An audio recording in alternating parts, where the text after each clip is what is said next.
Okay, that was a short clip, and another one has just got started. So let me welcome you to my world. We talk about you, your hope, your ambitions, and those things that make you incredibly special. The clip today is going to be divided into three major areas. One, I'm going to be addressing the root cause of our problem. You can even see it in the political terrain right now. Look at the picture in Nigeria. It is men, men, men, men, men, men all over the place. They have zero acceptance of women theory. They don't want to deal with the women at all. They just feel that the women don't belong here. So the first thing I wanted to really say here is that I am going to endorse the former presidential candidate of the Labour Party in the last election, because he is the only one who has the best interest of women at heart. And I mean well when I say that. He's the only liberated man standing right now. And that qualification is very, very durable. And I'm hoping that irrespective of how there is a technical shift, there is what you call the groundswell of people from the DPD gravitating towards the ruling party right now. There is one thing that everybody knows, is that those people gravitating are not the voters. If His Excellency Peter Obi can get his message across by being who he is, who he has been, to the point where I was even reading yesterday that there was a time when he sought permission from Jonathan to go to Haiti during the Haiti earthquake. That speaks a lot of who this guy is. Not only that, and this is my pregnancy, if we say that, for example, Nigeria is multi-state, it's a duality of northern Nigeria and southern Nigeria, I think the sitting president should be unseated and let His Excellency come into play and probably took the oath that I will do it for 4 years so that the Northerners can get their own share in the next 4 years. Because that's what they are worried about, that if he goes in, he's going to do 8 years. I'm just appealing to him now to do 4 years. Don't do 8 years. That's somebody in his camp need to go and put it in his head. He needs to put it out there. I am making a political gamble by saying that openly. Okay? That's the politics. The politics there is that I am not, and I want to say this, that I was very hesitant to have brought Obi up in this frail, because I have written 2 books. My first book was Guide to Guiders, which at this point in time has Ogi Baba sitting as the president of Nigeria, unseating her opposition by share of corruption and misogynistic practices against her from the father. Okay? I followed up on the second book, which is now going to be coming out. This one is called Dreams Beyond Border, turning vision into reality. This is another platform that I believe my return back to Nigeria based on my experience over there, will now make Nigeria to be able to address her root cause of her problem. I've taken the entire gamut from how agricultural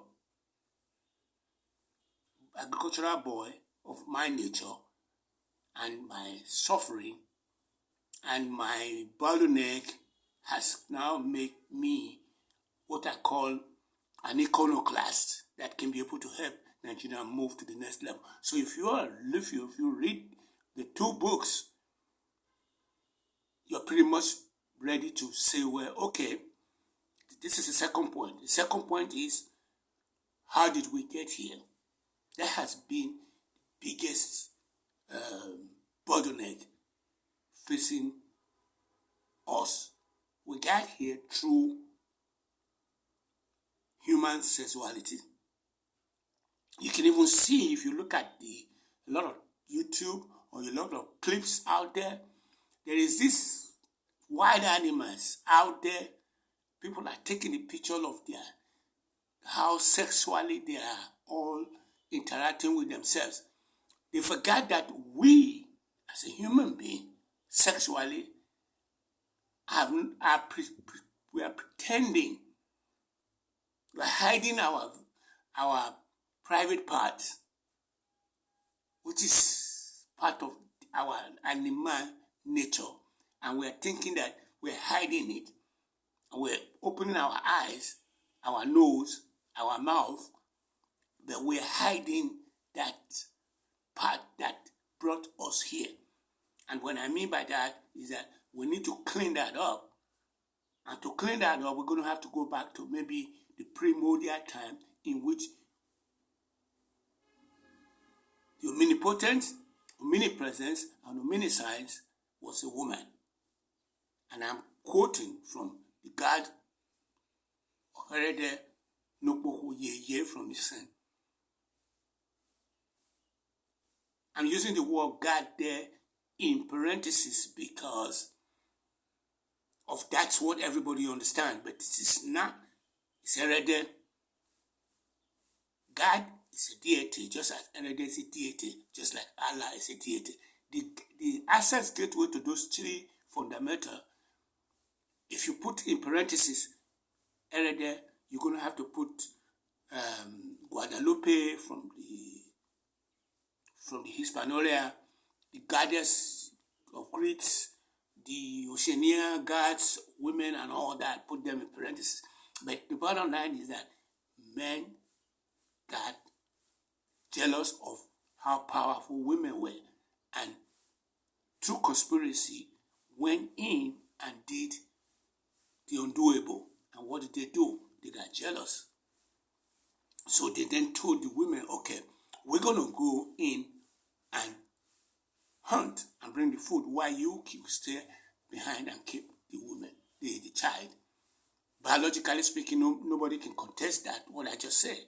But on the long run, they had a conspiracy and they went in and started being jealous on the back of the women. On the long run, it was a fluke, but it stayed. And as we have it today, I thought the statistics in Nigeria would be, in 2022, would have been different from what I just read yesterday, where there was 71, there was 70 and 69, respectively, men being 70 and women being 69. But I think that may have changed now, where women are going to be 71 and men are going to be 68. Because if you look at the terrain in my church, women are more than men. So let me stop there by saying that the root cause of our problem is the mentality that we need to change so that we can be able to move forward. If we can't change that, nothing is going to happen. Look at the pictures out there in terms of the governor, the president, the senators, they're all men with all this big agbada. So what we need to do is to recognize that we have a men problem. And it is not unlikely that we, as being the one that was the chosen one by rather, may have allowed us to go back to where we now became the men, and we poisoned the other part of the world that later follow us. I believe that. I strongly believe that. If you're in contest, if you're in direct disagreement with me, you can call me on 0 this 234 070 3362 7981. You can call me up on that and we can debate that. But that's going to be my foundation library for this book club that I am currently trying to put in place. We've written a book and we are seeking what we call an NGO that will pilot this program. We're currently working on having my second book loaded on Amazon. So the second point I'm going to make is the skin color, human color, human being the color of the skin, which the Caucasians on the Caucasus Mountain put in place to defuel us. And the way they did it was pretty simple. We went in to populate the other parts of the world. We came back. They came in here to come and interact with us. During the course of interacting, they did what you call hegemonious exceptionalism. They did the opposite of what human beings want us to do. As a matter of fact, that is what is going on right now at the belly of the beast, where the beast is doing the opposite of what all president men again, where he was able to marginalize Clinton and he was able to marginalize Harris through misogynistic practices. So this misogyny is ingrained in his blood, and I'm bringing that up now because he is hiding his power of the purse. He's hiding behind the power of the purse, which is the root of all evil, which is money. He's hiding behind the power of the purse. And I'm saying that he's hiding behind the power of the purse because the boy that is backing him up, or the one that bankrolled him into this new frontier, is a bigot. He's a racial bigot from South Africa. He gave sign of a high to, Hitler. There's nothing he hasn't done to destroy black people, even in his own establishment. He has been sued by black people in the United States there.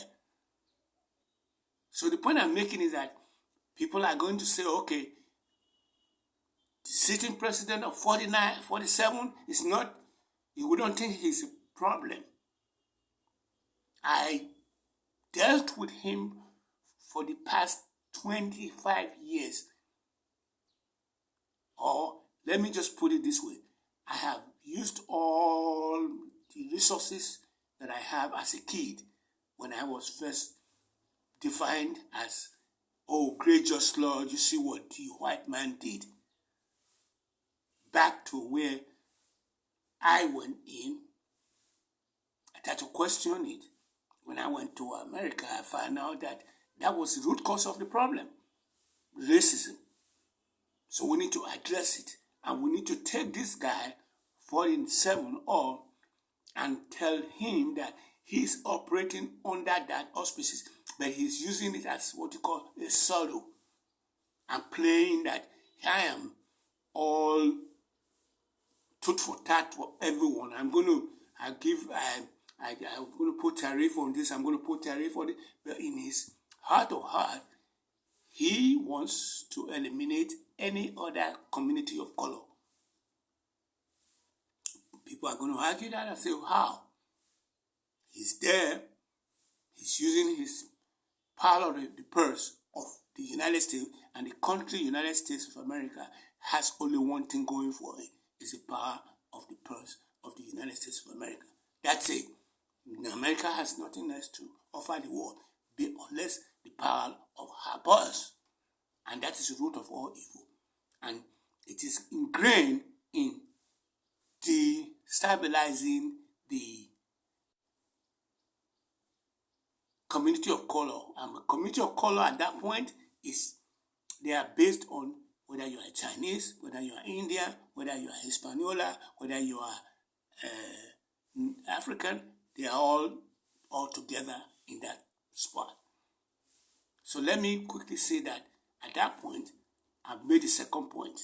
Second point is we do not need to address that issue. Otherwise, we're not going to get anywhere.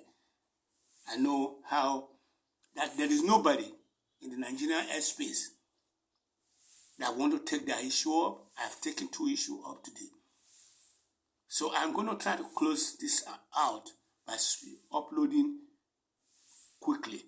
And what I want to say to that,